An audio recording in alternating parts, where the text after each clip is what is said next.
Ke Singal dari Manado, Sulawesi Utara, dan dari Manado kita beralih ke Ambon, Maluku. Sudah ada Putri Utami. Silakan Putri, bagaimana dengan di Ambon, Maluku?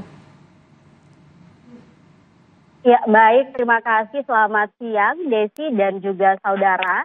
Dari Ambon, Maluku, kami memiliki dua informasi untuk dibagikan dalam segmen Cerita Nusantara. Informasi pertama, saudara, kasus rabies di Ambon, Maluku meningkat sejak awal 2025. Tercatat ada 730 kasus gigitan anjing yang menyebabkan 6 orang meninggal karena rabies. Ada 2 tim gitu lagi. Dinas Pertanian, Peternakan, dan Ketahanan Pangan Kota Ambon terus melakukan vaksinasi rabies secara masif di wilayah-wilayah rawan. Salah satunya di Desa Halong, Kecamatan Baguala, Kota Ambon, Maluku. Lewat bidang kesehatan hewan, petugas mendatangi rumah-rumah warga untuk memberikan vaksin langsung kepada anjing peliharaan. Langkah ini dilakukan untuk memutus rantai penularan virus rabies yang bisa mengancam keselamatan manusia.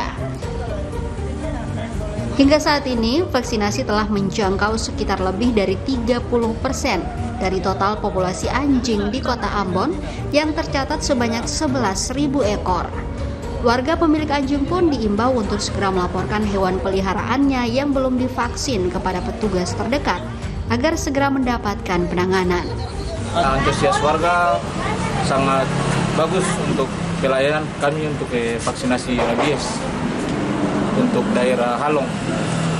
Target hari ini kita bisa mencapai 200 ekor. Ya memang bagus lah. Antisipasi jangan sampai kenal penyakit rabies lalu jadi korban kan kurang bagus. Jadi anak vaksin di sini kan lebih bagus.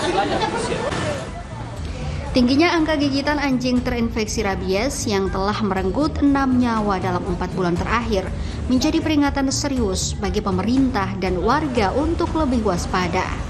Upaya vaksinasi pun diharapkan dapat menekan penularan dan menyelamatkan nyawa. Yahya Lating, Kompas TV, Ambon, Maluku.